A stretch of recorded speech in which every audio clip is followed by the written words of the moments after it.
મેં છે ને મુસ્લિમ છોકરા સાથે મેરેજ કર્યા હતા 15 વર્ષ પહેલા. ત્યાંથી મારે બાબો ને બેબી છે. મેં વર્ષ દીધી એની યારે છૂટાછેડા લઈ લીધા. તો મને બ્લેકમેલ કરે, શારીરિક માનસિક ટોર્ચર કરે કે તારે મારી સાથે રહેવું જ પડશે. છૂટાછેડા પછી મારી ફેમિલીને અને મને મારી નાખવાની ધાક ધમકી આપે છે.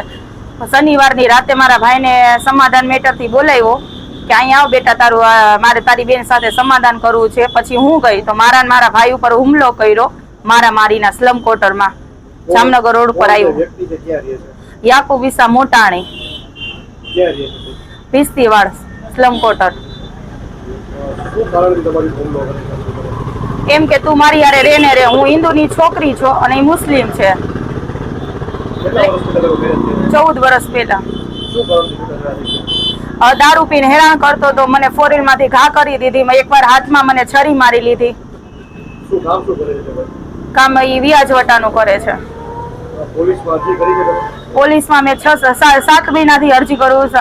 આપણે પીઆઈ સર પાસે કરી, સીપી સાહેબે અરજી કરી, હજી કોઈ વસ્તુનો એનું રિઝલ્ટ આવતું નથી. મારી એટલી માંગ છે કે મારી ફેમિલીને છે ને ન્યાય આપો. બધા થઈને ભેરા થઈ.